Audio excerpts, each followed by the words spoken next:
In the dimly lit archives of the Pennsylvania Historical Society, Dr. Rebecca Hayes was methodically cataloging a recently acquired collection of 19th-century daguerreotypes when her fingers paused on a photograph that would consume the next 3 months of her life. The image, dated November 24, 1879, appeared to show a perfectly ordinary Thanksgiving dinner scene. The Morrison family of 7 gathered around their dining table in what was clearly the main room of a well-appointed Victorian home. The photograph had been taken with the careful precision typical of the era, when exposure times required subjects to remain absolutely still for several seconds. The family appeared to have followed these requirements perfectly. Thomas Morrison, the patriarch, sat at the head of the table with his hands folded, his expression bearing the serious dignity expected of a successful businessman. His wife Catherine was positioned to his right, her elaborate dress and carefully arranged hair speaking to the family's considerable social standing. Their 5 children were arranged around the table in order of age. Margaret, 17, sat primly with her hands in her lap. James, 15, maintained the rigid posture expected of a young gentleman. Twins Sarah and Samuel, both 12, flanked their younger brother William, who appeared to be no more than 8 years old. The table itself was set with fine china and crystal, laden with what appeared to be a traditional Thanksgiving feast. It was, by all appearances, the perfect capture of American domestic prosperity in the late 19th century, the kind of photograph that would have been treasured by the family and passed down through generations as a testament to their happiness and success. Yet something about the image made Rebecca pause in her cataloging work, though she couldn't immediately identify what had caught her attention. Perhaps it was the lighting. The photograph had been taken in what appeared to be the late afternoon, with natural light streaming through tall windows visible on the left side of the frame. But there was something about the quality of that light that seemed unusual, as if it was being filtered or reflected in a way that created subtle shadows where none should have existed. Or perhaps it was the expressions on the family members' faces. While they maintained the formal composure required by the photographic technology of the time, there was something in their eyes that suggested a tension beneath the surface calm. Not fear, exactly, but a wariness that seemed out of place in what should have been a moment of familial celebration.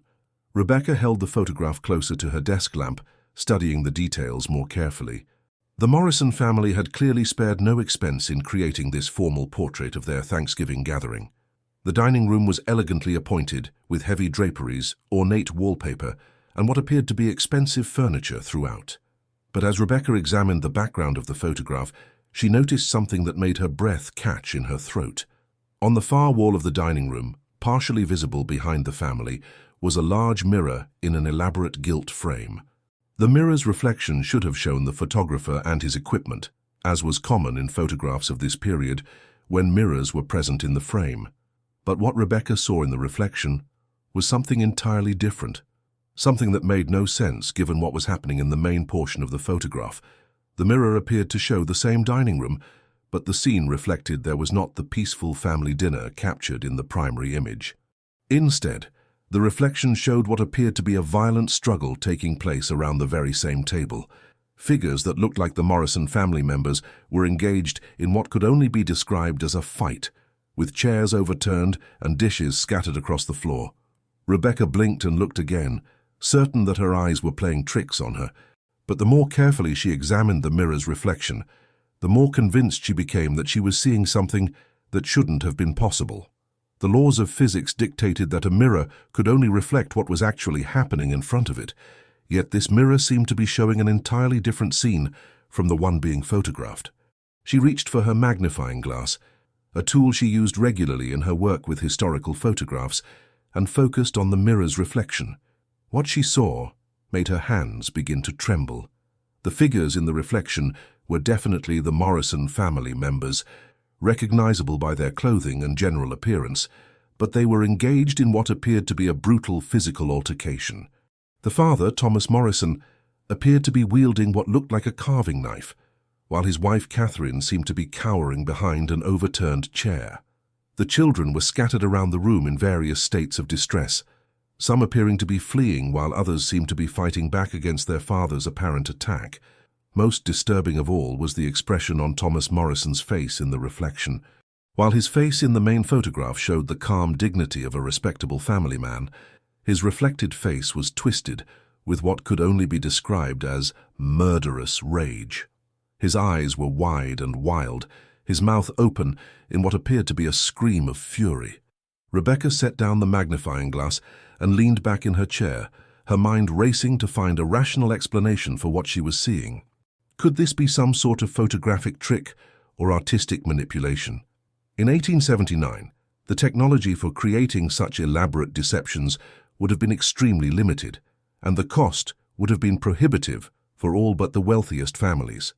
Could it be a double exposure, where two different scenes had been accidentally captured on the same photographic plate?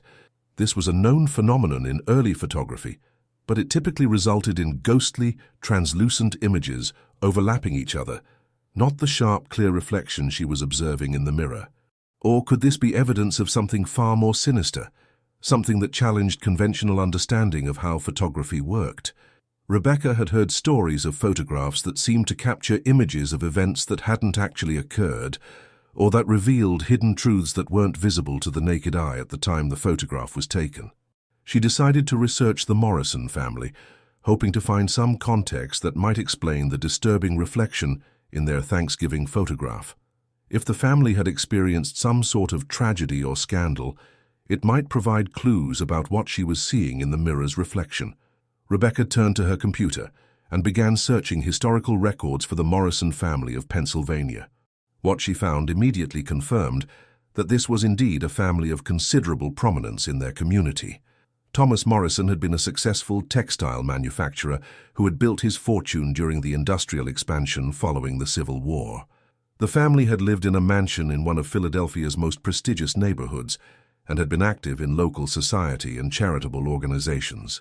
But as Rebecca delved deeper into the family's history, she began to uncover details that painted a more complex picture of their lives. The first disturbing discovery came in the form of a newspaper article from the Philadelphia Inquirer, dated December 15, 1879, just 3 weeks after the Thanksgiving photograph had been taken. The headline read, "Prominent family found dead in mansion.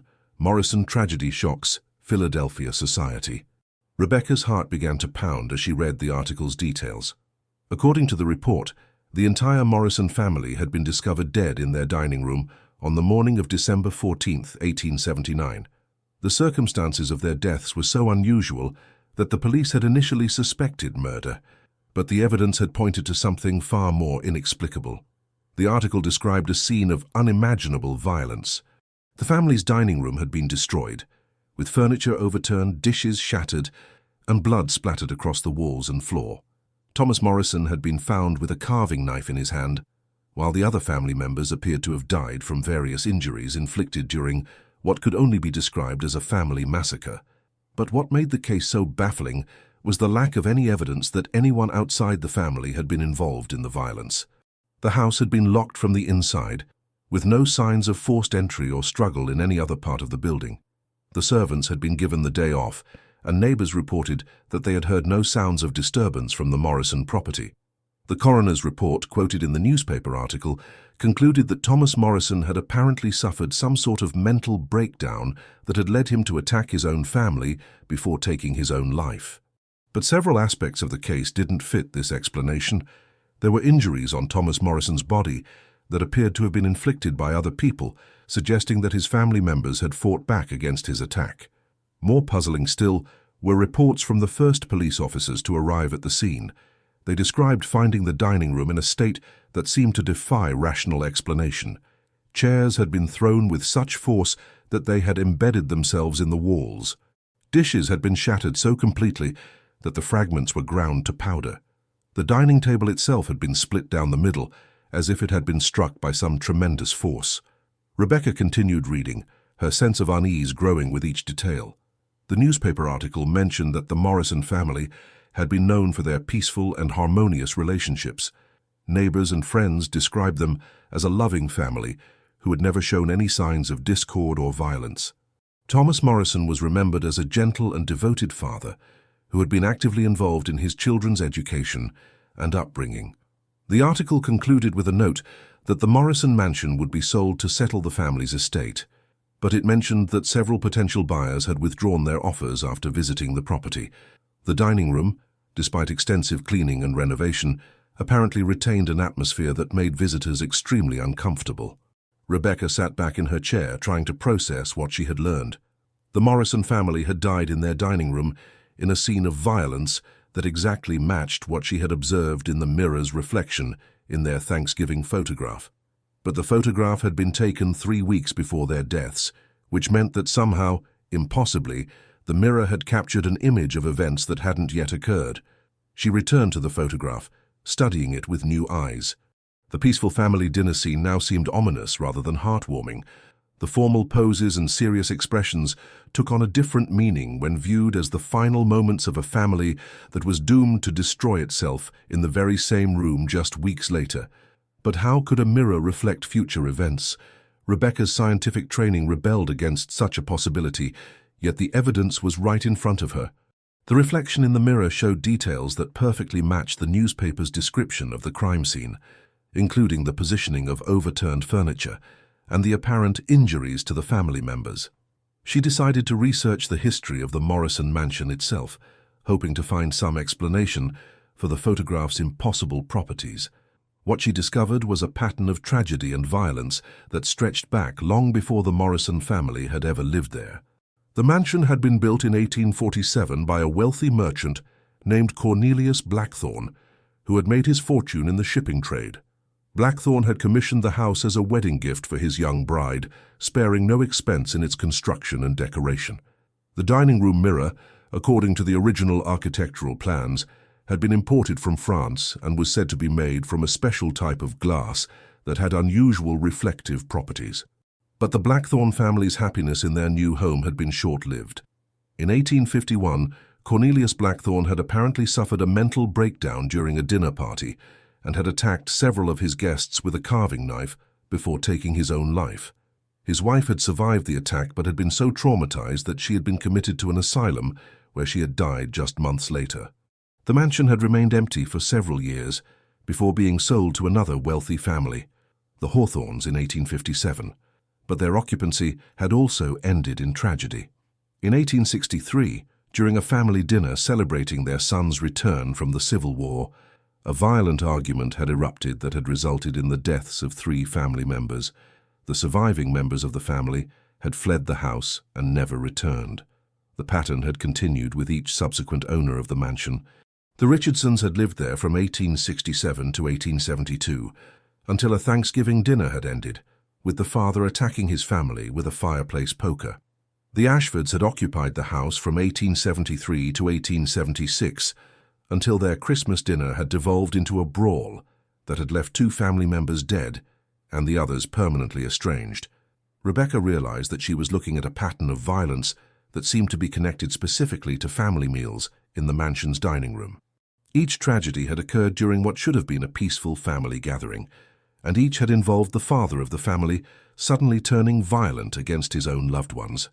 But what was causing these incidents? Was there something about the house itself that drove its occupants to violence, or was there some other explanation for the repeated tragedies? Rebecca suspected that the answer lay in the mysterious mirror that had somehow captured an image of the Morrison family's future destruction.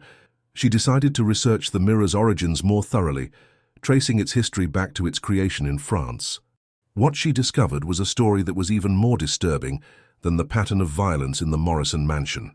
The mirror had been created in 1843 by a French glassmaker named Henri Dubois, who had been experimenting with new techniques for creating reflective surfaces. According to the records Rebecca was able to locate, Dubois had been obsessed with the idea of creating a mirror that could show not just physical reflections, but spiritual or temporal ones as well. Dubois had incorporated various unusual materials into the glass during its creation, including silver that had been mined from a location that was said to be cursed, and other substances that were described in the records only as materials of questionable providence. The mirror had been completed just days before Dubois himself had died under mysterious circumstances. The circumstances of Dubois' death were particularly disturbing.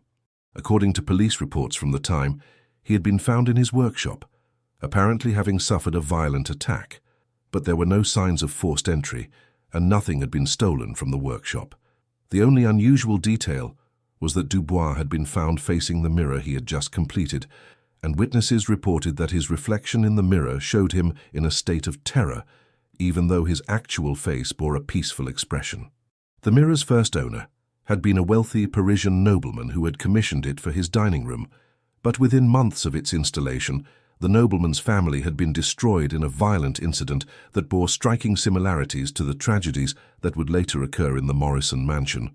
The nobleman had apparently gone mad during a dinner party and had killed several of his guests before taking his own life. The mirror had then passed through a series of owners, each of whom had experienced similar tragedies. The pattern was always the same: peaceful family gatherings that suddenly erupted into inexplicable violence, always centered around the dining room where the mirror was displayed.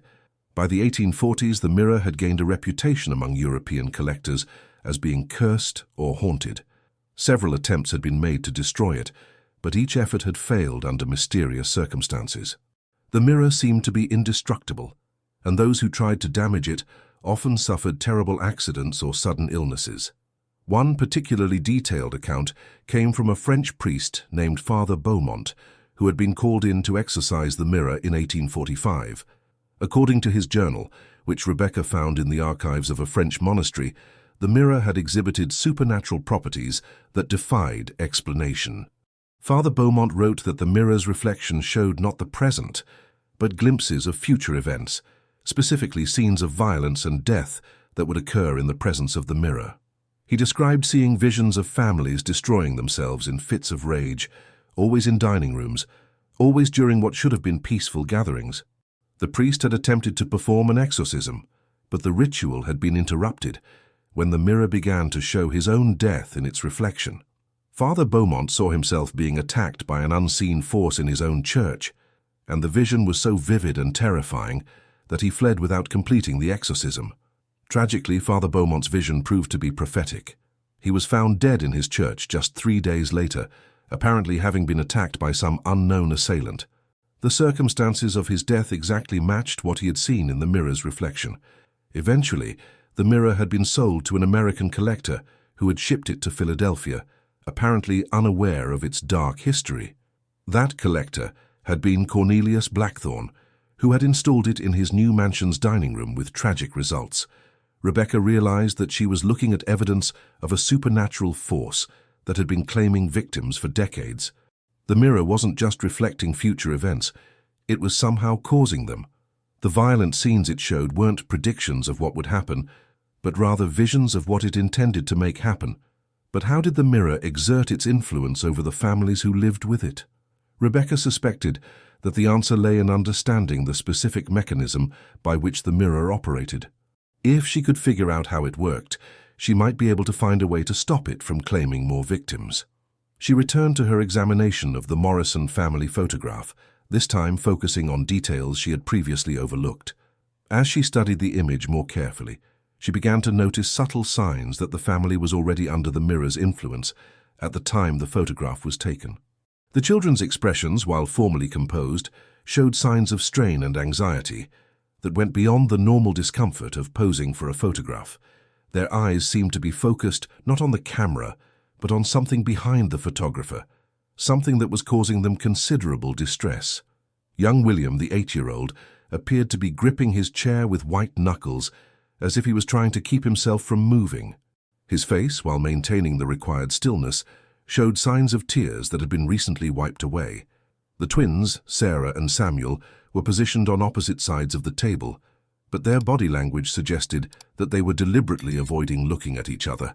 In the mirror's reflection, Rebecca could see that they appeared to be glaring at each other with undisguised hatred. Margaret, the eldest daughter, sat with perfect posture, but there was something in her eyes that suggested she was seeing something that the others couldn't. Her gaze seemed to be fixed on a point just above the camera, and her expression was one of growing horror. James, the 15-year-old son, appeared to be struggling to maintain his composure. His hands were clenched in his lap, and there were visible scratches on his knuckles that suggested he had been in some sort of physical altercation recently. Thomas Morrison's hands, which appeared to be calmly folded in the main image, showed signs of tension in the reflection. His knuckles were white with the force of his grip, and there appeared to be scratches or cuts on his fingers that weren't visible in the primary photograph. Most disturbing of all was Catherine Morrison's expression. While she maintained the dignified pose expected of a Victorian matron, her eyes held a look of desperate fear. In the mirror's reflection, she appeared to be leaning away from her husband, as if she was already anticipating the violence that was to come. Rebecca began to understand that the mirror's influence was gradual and insidious. It didn't simply cause people to become violent overnight. Instead, it slowly corrupted their thoughts and emotions over time, building tension and resentment until it finally erupted into the kind of explosive violence that had destroyed so many families. The Thanksgiving photograph had captured the Morrison family at a crucial moment in this process. They were still maintaining the appearance of normalcy, but the mirror's reflection revealed the psychological reality beneath the surface. The violence that would claim their lives 3 weeks later was already building within them, invisible to the naked eye but clearly visible in the mirror's supernatural reflection. But why did the mirror focus specifically on family gatherings and meals? Rebecca suspected that there was something about the act of families coming together in harmony that the mirror found particularly offensive or threatening. Perhaps it fed on the destruction of love and unity, drawing power from the corruption of the very bonds that should have been strongest. She decided to research other cases of supernatural mirrors and reflective surfaces, hoping to find some precedent for the kind of phenomenon she was observing. What she discovered was a long tradition of mirrors being associated with supernatural activity, dating back to ancient civilizations. In many cultures, mirrors were believed to be portals to other realms or dimensions, capable of showing not just physical reflections, but spiritual truths as well. Some traditions held that mirrors could trap souls or serve as conduits for malevolent entities seeking to influence the physical world. The ancient Romans believed that mirrors could show the future, but only to those who were about to die. Medieval European folklore was filled with stories of mirrors that showed the true nature of those who looked into them, revealing hidden sins or future fates. In Chinese tradition, mirrors were used to ward off evil spirits, but they could also be corrupted by malevolent forces and turned into weapons against the living. Japanese folklore spoke of mirrors that could trap souls and force them to relive their worst moments for eternity. The specific type of mirror that Henri Dubois had created seemed to combine several of these supernatural properties. It was not just a portal or a window, but an active agent that could manipulate events in the physical world to match the visions it displayed. Rebecca realized that she was dealing with something far more dangerous than a simple haunted object. The mirror was an active predator that had been claiming victims for decades, and it would continue to do so unless someone found a way to stop it. But where was the mirror now? The Morrison mansion had been sold after the family's deaths, and the mirror would have been included in the estate sale. Rebecca needed to trace its ownership through the years to determine its current location and prevent it from claiming more victims. Her research led her through a complex trail of ownership records and estate sales. The mirror had been purchased from the Morrison estate by a collector named William Ashford, who had apparently been unaware of its history. Ashford had installed it in his own dining room, with predictably tragic results. His family had been destroyed in 1883, just 4 years after acquiring the mirror. The Ashford tragedy had been particularly brutal. According to newspaper accounts, William Ashford had attacked his wife and 3 children during their Christmas dinner, using not just a carving knife, but also a fireplace poker and broken pieces of china. The violence had been so extreme that the police had initially suspected that multiple attackers had been involved, but just as with the Morrison case, there was no evidence of outside involvement. The house had been locked from the inside, and there were no signs of forced entry. The only unusual detail was that neighbors reported seeing strange lights emanating from the Ashford dining room in the hours leading up to the tragedy, lights that seemed to pulse and flicker in patterns that hurt to look at directly. The pattern had continued through the decades, with the mirror passing from one unfortunate owner to another. Each family that acquired it had experienced the same cycle of gradual corruption followed by explosive violence. The mirror seemed to be particularly effective at targeting families during holiday gatherings, when the bonds of love and tradition should have been at their strongest. The Pemberton family of Boston had acquired the mirror in 1920, and their destruction had been documented in unusual detail by a journalist who had been investigating reports of supernatural activity in the city. The journalist, Marcus Whitfield, had actually been present in the Pemberton house on the night of the tragedy, having been invited to observe what the family believed was a harmless haunting. Whitfield's account, published in the Boston Globe just days before his own mysterious death, described the mirror's influence in chilling detail. He wrote about how the mirror's reflection gradually changed throughout the evening, showing increasingly violent scenes that seemed to be influencing the behavior of the family members. According to Whitfield, the Pemberton family had been aware that their mirror was unusual, but they had believed it was simply showing them glimpses of the past rather than visions of their own future. They had invited him to document what they thought was a fascinating supernatural phenomenon, not realizing that they were being manipulated by a malevolent entity. Whitfield described how the family's behavior had changed as the evening progressed. Small disagreements had escalated into heated arguments, and minor irritations had grown into deep resentments. By the time the violence erupted, the family members had been so consumed with hatred for each other that they seemed to have lost all sense of their former love and affection. The journalist had tried to intervene, but he had been overwhelmed by the supernatural forces at work. His final article described the mirror's reflection showing his own death, and he had died just 3 days later under circumstances that exactly matched the vision he had seen. By the early 20th century, the mirror's reputation had begun to catch up with it. Several potential buyers had refused to purchase it after learning of its history, and it had spent increasingly long periods in storage or with dealers who were unable to find buyers. But the mirror's influence didn't seem to be diminished by these periods of inactivity. When it was finally sold to new owners, it resumed its deadly work with undiminished power. The last confirmed tragedy associated with the mirror had occurred in 1924, when the Pemberton family of Boston had been destroyed during their Christmas dinner. After that incident, the mirror had disappeared from the historical record. Rebecca suspected that someone had finally recognized its true nature and had taken steps to contain or destroy it. But her research suggested that previous attempts to destroy the mirror had failed, which meant that it was probably still out there somewhere, waiting for its next victims. Rebecca realized that she had a responsibility to track down the mirror's current location and ensure that it couldn't claim any more victims. The Morrison family photograph was more than just a historical curiosity. It was evidence of an ongoing supernatural threat that needed to be addressed. She expanded her search to include more recent records, looking for any mention of the mirror in estate sales, insurance claims, or police reports from the past century.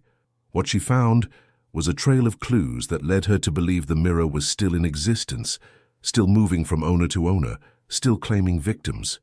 The most recent incident she could identify had occurred in 1987, when a family in Chicago had been found dead in their dining room under circumstances that exactly matched the pattern she had observed in the historical cases. The police report mentioned that the family had recently acquired an antique mirror for their dining room, but the mirror had disappeared from the house before the bodies were discovered. This disappearance was particularly puzzling. The mirror was large and heavy, requiring at least 2 people to move it safely, yet it had vanished from a locked house with no signs of forced entry, leaving behind only a clean rectangle on the wall where it had been hanging. Rebecca realized that the mirror had evolved its methods over time. Instead of remaining with its victims' estates to be sold to new owners, it was now somehow removing itself from crime scenes before it could be identified as a common factor in the tragedies. This suggested that the mirror had developed a form of intelligence or self-awareness that allowed it to protect itself from discovery. It was no longer just a passive supernatural object, but an active predator that could take steps to ensure its own survival and continued operation. The implications were terrifying. If the mirror could move itself from location to location, it could be anywhere, targeting any family that happened to acquire it. There was no way to predict where it would strike next, and no way to warn potential victims of the danger they were facing. Rebecca decided that she needed to find a way to track the mirror's current location and put an end to its deadly influence once and for all. But first, she needed to understand more about how it operated and what kind of supernatural forces were involved in its creation. She returned to her research into Henri Dubois and the circumstances surrounding the mirror's creation. What she discovered was that Dubois had not been working alone when he created the mirror. He had been part of a group of occultists who had been experimenting with ways to bind supernatural entities to physical objects. The group, known as the Order of the Crimson Mirror, had been founded in the early 1840s by a wealthy French aristocrat named Count Armand de Montclair. The Count had been obsessed with the idea of achieving immortality through supernatural means, and he had gathered around him a group of like-minded individuals who shared his interest in the occult. The Order had believed that they could create objects that would serve as vessels for powerful spirits, allowing them to influence events in the physical world. The mirror had been their most successful creation, but it had also been their downfall. The entity that had been bound to the mirror had proven to be far more powerful and malevolent than they had anticipated. According to the records Rebecca was able to locate, the entity bound to the mirror was described as a devourer of harmony, a supernatural being that fed on the destruction of love and unity between family members. It had the ability to gradually corrupt the thoughts and emotions of those who lived with the mirror, building resentment and anger until it finally erupted into violence. The entity's ultimate goal seemed to be the complete destruction of human family bonds, as if it viewed love and unity as threats to its own existence. Each family it destroyed made it stronger and more capable of influencing future victims. The Order of the Crimson Mirror had attempted to control the entity they had summoned, but their efforts had failed catastrophically. One by one, the members of the Order had been destroyed by the very forces they had sought to command. Count de Montclair himself had been the last to die, found in his chateau with his entire household slaughtered around him. The Count's death had been particularly gruesome. According to the police report, he had been found in his dining room, surrounded by the bodies of his family members and servants. The scene had been one of unimaginable carnage, with evidence that the Count had turned on his own loved ones in a fit of murderous rage before taking his own life. But what made the Count's death particularly significant was the discovery of his personal journal, which detailed the Order's experiments with supernatural forces and their creation of the cursed mirror. The journal revealed that the entity bound to the mirror was not simply a malevolent spirit, but something far more ancient and powerful. According to the Count's research, the entity was one of a class of beings known as primordial devourers, creatures that existed in the spaces between dimensions and fed on the emotional energy generated by human suffering. These beings were attracted to strong family bonds because the destruction of such bonds generated the most intense emotional energy. The mirror served as a conduit that allowed the entity to influence events in the physical world, gradually corrupting the thoughts and emotions of those who lived with it until they were driven to destroy the very relationships that should have been most precious to them. Rebecca realized that she was dealing with something far more dangerous than a simple haunted object. The mirror was a weapon that had been created specifically to destroy families, and it had been perfecting its methods for over a century. But the records also suggested that the entity bound to the mirror had weaknesses that could be exploited. It was most vulnerable during the moments immediately before it claimed new victims, when its attention was focused on orchestrating the violence it craved. If someone could identify the mirror's current location and intervene at the right moment, it might be possible to disrupt its influence and free its intended victims from its control. But such an intervention would require precise timing and a deep understanding of the supernatural forces involved. Rebecca decided that she needed to find the mirror before it could claim another family.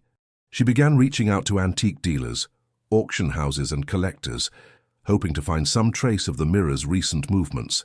Her search led her to a small antique shop in Salem, Massachusetts, where the owner remembered selling a large French mirror to a young couple just 6 months earlier.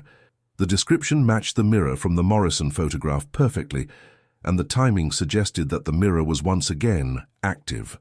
The antique dealer, an elderly man named Harold Wickham, had been in the business for over 40 years and had developed an instinct for recognizing unusual pieces. He remembered the mirror clearly because of its extraordinary craftsmanship and the strange feeling it had given him when he looked into it. Wickham told Rebecca that the mirror had been brought to his shop by a woman who claimed to have inherited it from her grandmother. The woman had seemed eager to sell it quickly and had accepted far less than its apparent value. She had also insisted on leaving the shop immediately after the sale, as if she couldn't bear to be in the same room with the mirror any longer.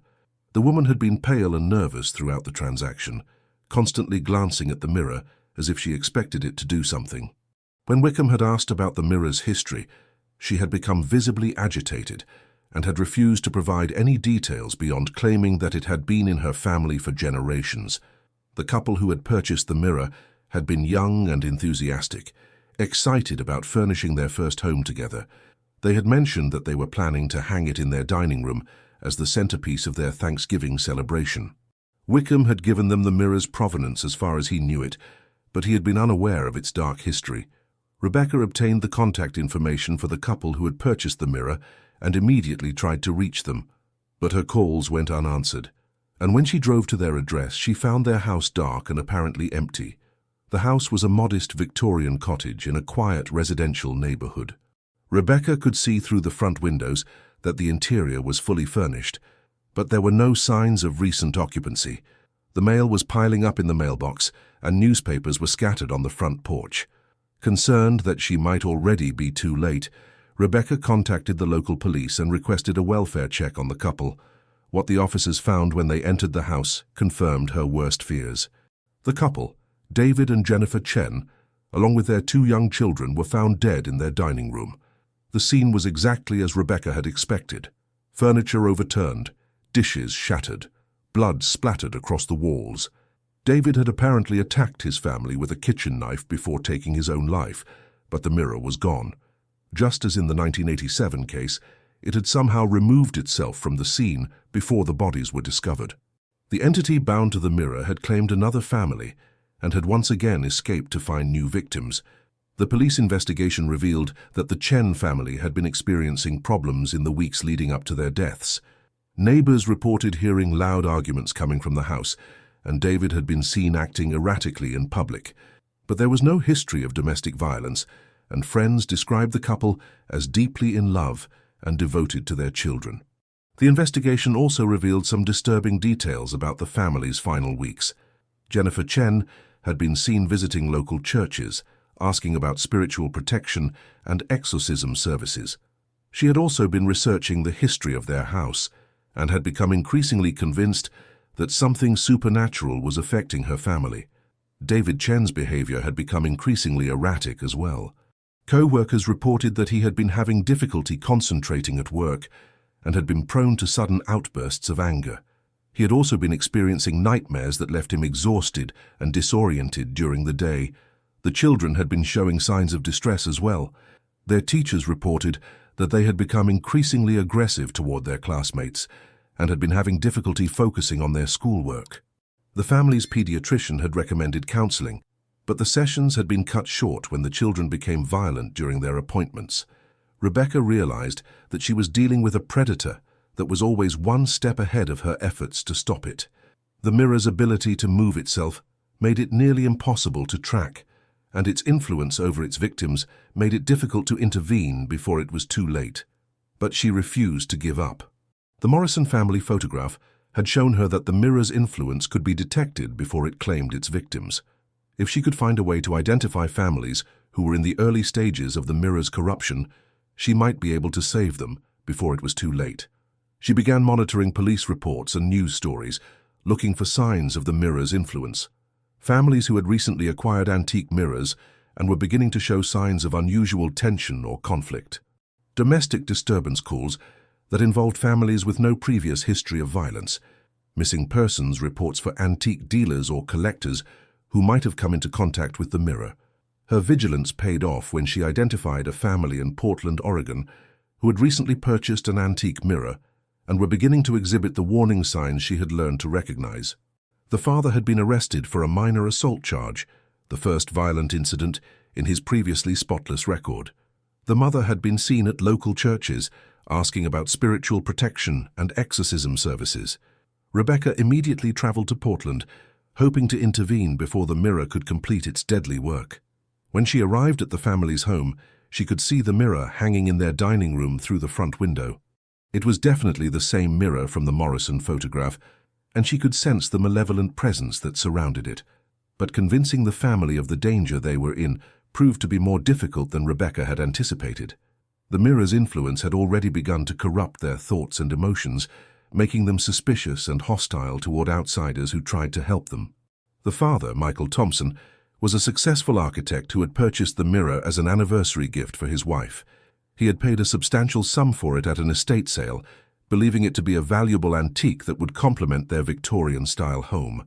When Rebecca tried to explain the mirror's history, he dismissed her concerns as superstitious nonsense. His wife, Linda, was more receptive to Rebecca's warnings, but she was clearly struggling with the mirror's influence. She admitted that she had been experiencing disturbing dreams since the mirror had been installed, dreams in which she saw her family engaged in violent confrontations. But she was reluctant to ask her husband to remove the mirror, fearing that it would cause an argument. Their 2 children, a boy of 10 and a girl of 8, were showing clear signs of the mirror's corruption. They had become increasingly aggressive toward each other, engaging in fights that were far more violent than typical sibling rivalry. The boy had been suspended from school for attacking a classmate, while the girl had been caught trying to poison the family cat. Rebecca realized that the mirror's influence was progressing rapidly, and that the family was probably only days away from the kind of explosive violence that had destroyed so many others. She needed to find a way to remove the mirror from their home before it was too late.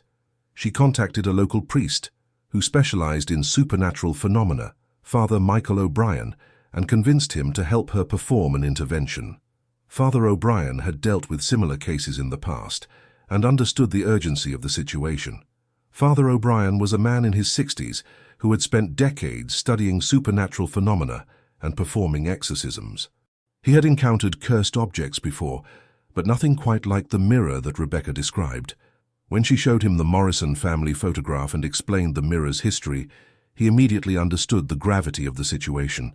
The priest had first encountered supernatural forces during his early years in the seminary, when he had been called upon to assist with an exorcism in rural Ireland. That experience had opened his eyes to the reality of forces beyond human understanding, and he had dedicated his life to studying and combating such threats. Father O'Brien had developed his own methods for dealing with cursed objects, based on a combination of traditional Catholic exorcism rituals and techniques he had learned from other religious traditions. He understood that the mirror was not simply a haunted object, but a conduit for a malevolent entity that needed to be banished rather than simply removed. Together, they returned to the Thompson family's home and attempted to convince them to allow the mirror to be removed. But the mirror's influence had grown stronger, and the family was now completely under its control. Michael Thompson became violent when they suggested removing the mirror, threatening to call the police if they didn't leave immediately. Rebecca realized that they would need to take more direct action if they wanted to save this family. She and Father O'Brien decided to perform an exorcism that would weaken the entity's hold on the family and allow them to remove the mirror safely. The exorcism began at sunset, with Rebecca and Father O'Brien positioning themselves outside the Thompson family's home. They could see through the dining room window that the family was gathered around their table for dinner, just as the Morrison family had been on that fateful Thanksgiving Day in 1879. As Father O'Brien began the ritual, the mirror's surface began to shimmer and distort, as if the glass itself was becoming liquid.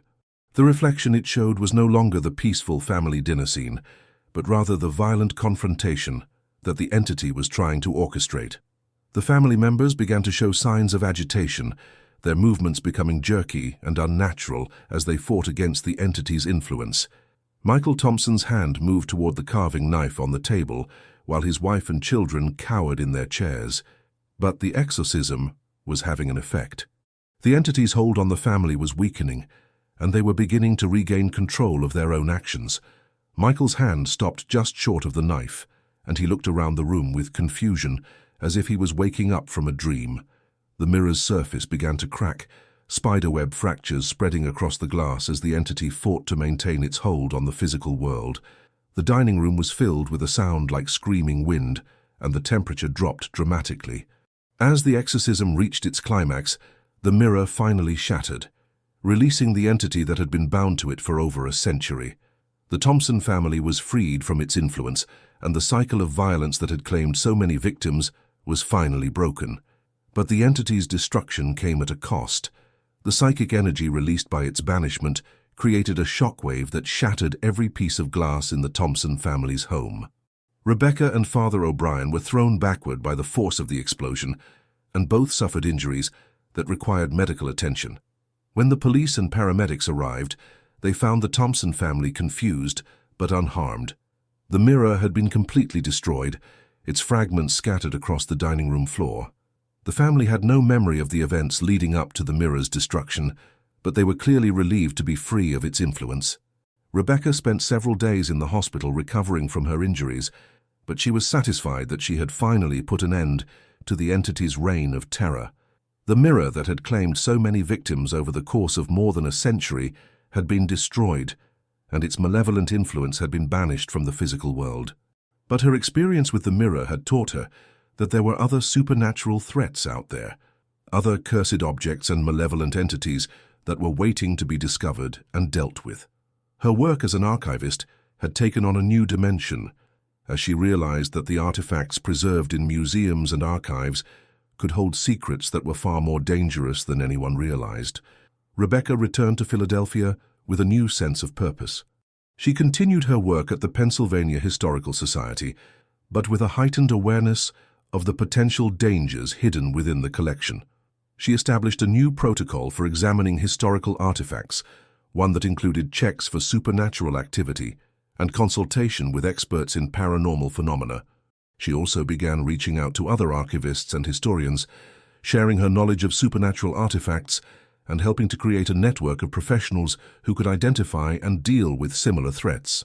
The Morrison family photograph became the centerpiece of a new exhibition about the hidden dangers of historical artifacts, serving as both a warning and a testament to the importance of understanding the true nature of the objects preserved in museums and archives.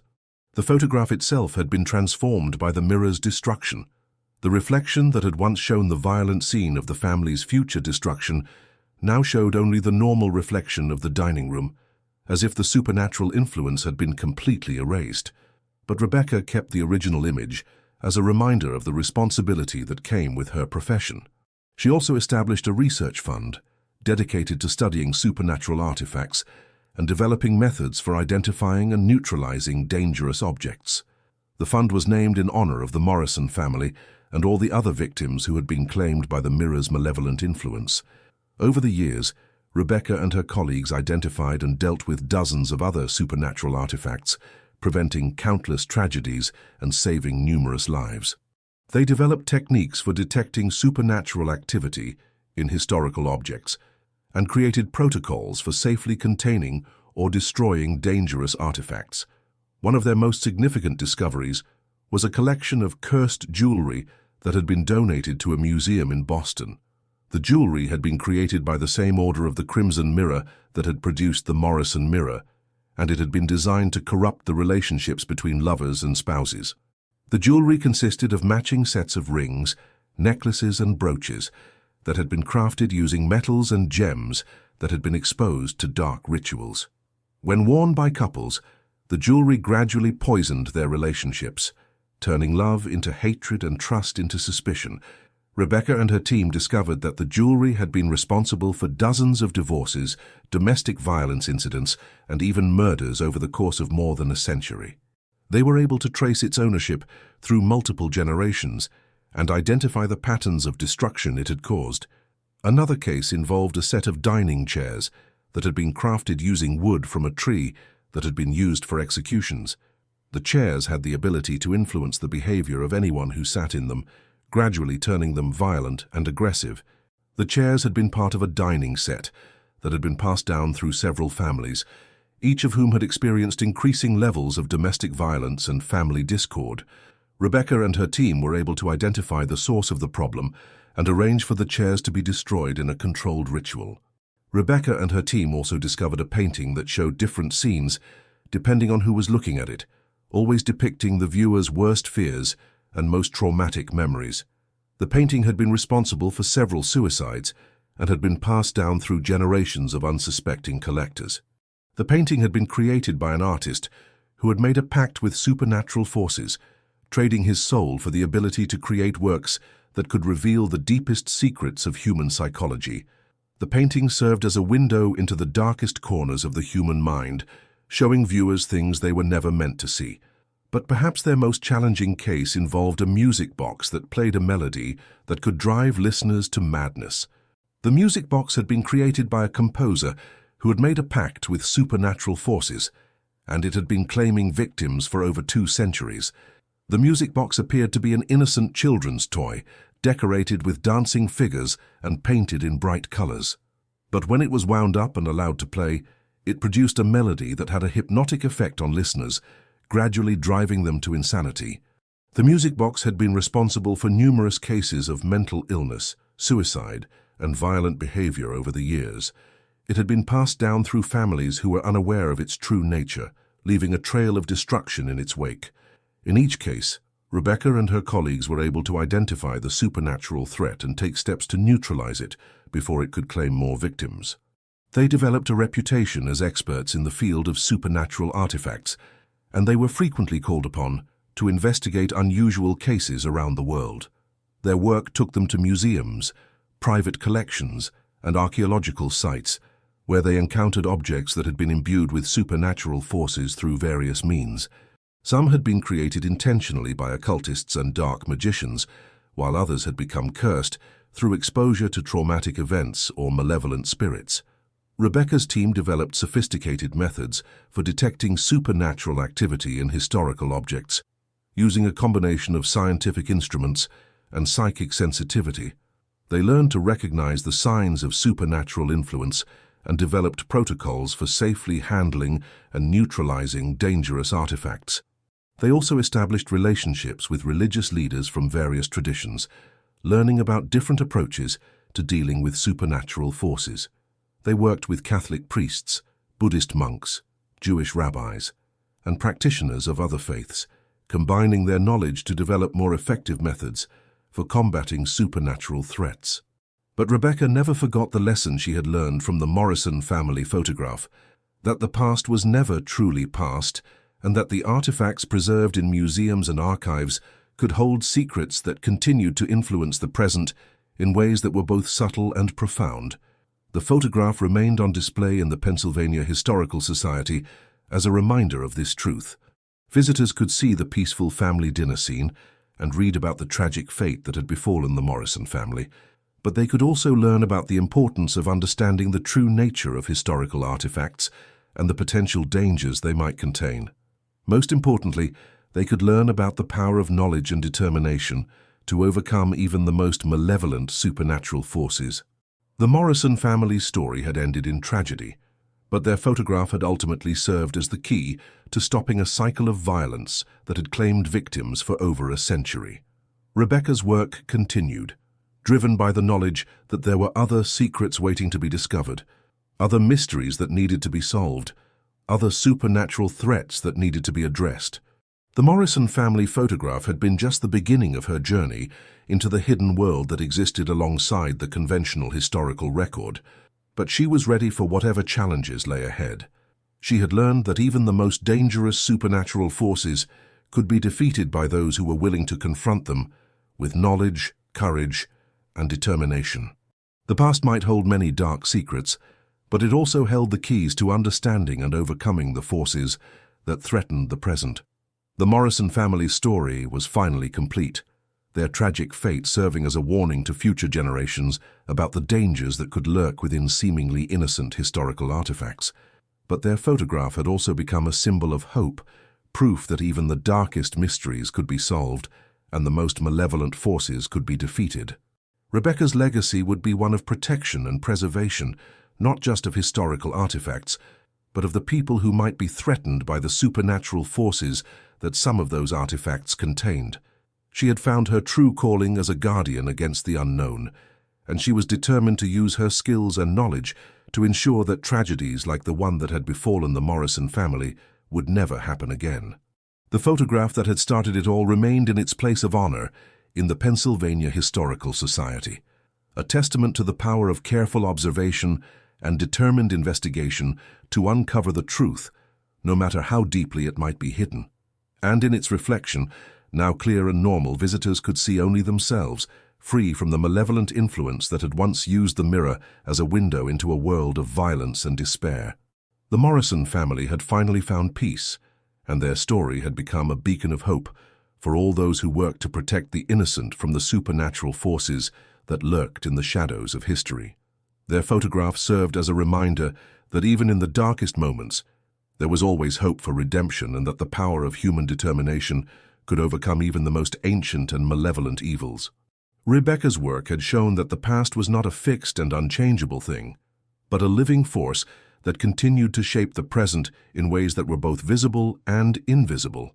Her job was to ensure that the lessons of the past were not forgotten and that the voices of the victims were finally allowed to speak their truth. The Morrison family photograph would remain as a testament to their memory and as a warning to future generations about the dangers that could lurk within the most innocent-seeming objects. But it would also serve as proof that even the most tragic stories could have endings that brought peace to those who had suffered, and that justice, however delayed, could still be achieved. Through her work, Rebecca had learned that history was not just about preserving the past, but about protecting the future. The artifacts in museums and archives were not just relics of bygone eras, but active forces that could continue to influence the world in ways that most people never imagined. Her mission was to ensure that the dark secrets of the past were brought to light and dealt with appropriately, so that future generations would not have to suffer the consequences of ancient evils that had been allowed to fester in the shadows.